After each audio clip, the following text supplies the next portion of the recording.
જીએસટીના નિયમોનો ગેરકાયદે ઉપયોગ કરીને ભેજાબાજો દ્વારા અલગ અલગ રીતે કૌભાંડો ઊભા કરવામાં આવતા હોય છે. ત્યારે રાજ્યભરમાં 145 જેટલી બોગસ પેઢીઓ ઊભી કરીને 1814 કરોડના બિલ બનાવવામાં આવ્યા હતા.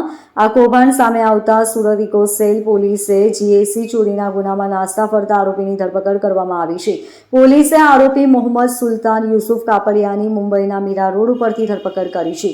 આ બનાવમાં વર્ષ 2024માં સેન્ટ્રલ જીએસટી વિભાગ દ્વારા સુરત ક્રાઇમ બ્રાન્ચમાં જીએસટી ચોરીની ફરિયાદ નોંધાવી હતી, જેની તપાસ ક્રાઇમ બ્રાન્ચે સુરત ઇકોસેલ પોલીસને સોંપવામાં આવી હતી. જે તપાસમાં ઇકોસેલ પોલીસે આરોપી મોહમ્મદ રઝા ગભરાણીની ઇકોસેલ પોલીસે ધરપકડ કરી હતી, જેની પૂછપરછમાં હાલ પકડાયેલ આરોપી મોહમ્મદ સુલતાન મોહમ્મદ યુસુફ કાપડિયાનું નામ સામે આવ્યું હતું. સમગ્ર જીએસટી ચોરીમાં બંને આરોપીઓ અલગ અલગ પેઢીઓ ખોલી ખોટા બિલો બનાવી ગેરકાયદેસરના નાણાકીય વ્યવહારો કર્યા હતા. ખોટા બિલો થકી સરકારને કરોડો રૂપિયાનું આર્થિક નુકસાન પહોંચ્યું હતું, જેમાં તપાસ કરતા કુલ રૂપિયા 1814 કરોડના ખોટા બિલો આરોપીઓ દ્વારા બનાવવામાં આવ્યા હતા. હાલ સમગ્ર મામલે ઇકોસેલ પોલીસે મોહમ્મદ સુલતાન યુસુફ કાપડિયાની ધરપકડ કરી આગળની કાર્યવાહી હાથ ધરી છે. ઇકોસેલના એસીપી જી.એ. સરવૈયાએ કહ્યું કે આ કેસમાં મોહમ્મદ રઝા ગભરાણી નામના આરોપીની ધરપકડ કરવામાં આવી હતી, જે હાલ જેલમાં છે. રઝાની પૂછપરછમાં મુંબઈનો સુલતાન કાપડિયા અને ઇમરાન પણ આ કૌભાંડમાં સામેલ હોવાની માહિતી મળી હતી. હવે સુલતાન કાપડિયાની ધરપકડ બાદ ઇમરાન અને અન્ય આરોપીઓ સામે પણ તપાસ કરવામાં આવશે. પોલીસ તપાસમાં હજુ વધુ મોટા આંકડાની છેતરપિંડી બહાર આવી શકે છે. વર્ષ 2024ની સાલમાં સેન્ટ્રલ જીએસટીના અધિકારી દ્વારા ડીસીબીમાં ગુનો દાખલ કરવામાં આવેલ. એ ફરિયાદની હકીકત એવી છે કે સેન્ટ્રલ જીએસટીના અધિકારીઓને ધ્યાનમાં આવેલ કે સુરતની અમુક પેઢીઓ કોઈપણ પ્રકારના માલની લેવડ દેવડ વગર બોગસ બિલો બનાવી અને ખોટા બિલો ઉપજાવી ખરીદ વેચાણના બિલો બનાવી અને સરકારના ટેક્સની ચોરી કરી રહી છે.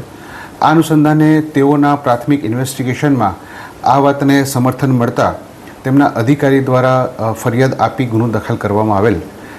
તુરત જ મોહમ્મદ રઝા ગભરાણી ભાવનગરનો જે આરોપી હતો એની ધરપકડ કરવામાં આવેલ અને ફરિયાદમાં 8 પેઢીઓ જે જણાવેલ હતી એ 8 પેઢીઓ સુરતની હતી. તે પૈકી પેઢીઓના જે ખોટા કરારો, ભાડા કરારો અને ખોટા પુરાવા ઊભા કરી આ પેઢીઓની રજિસ્ટ્રેશન કરવામાં આવેલ, જીએસટી નંબર લેવામાં આવેલ અને ત્યારબાદ ખરીદ વેચાણના ખોટા બિલો ઊભો કરવા મોહમ્મદ રઝા ગભરાણીને ભાવનગરથી ધરપકડ કરવામાં આવેલ અને તેના પૂછપરછ ઇન્ટ્રોગેશન દરમિયાન એવી હકીકત જાણવા મળેલ કે મુંબઈનો અન્ય આરોપી છે સુલતાન કાપડિયા અને ઇમરાન ઉર્ફે ડાયમંડ. આ 2 આરોપીઓએ પણ આ કાવતરામાં સામેલ થઈ અને પેઢીઓના સરનામા અને બીજી અન્ય પેઢીઓ કે જે કુલ 145 પેઢીઓ થાય છે, આ બધી પેઢીઓના ખોટા ભાડા કરારો, ખોટા પુરાવા ઊભા કરી રજિસ્ટ્રેશન કરાવી અને કુલ 1800 કરોડના ખરીદ અને વેચાણના બિલો ઊભા કરી સરકારની ટેક્સની ચોરી કરેલ છે. જે અનુસંધાને હાલનો આરોપી સુલતાન કાપડિયા કે જે મૂળ ભાવનગરનો રહેવાસી છે અને હાલ મુંબઈ રહે છે, એ આરોપીની ધરપકડ કરવામાં આવેલ છે અને એના દ્વારા જે બિલો બોગસ બનાવવામાં આવેલા એ અનુસંધાને હાલ રિમાન્ડ ઉપર છે. તપાસ ચાલુ છે. Bureau report LK star news, Surat.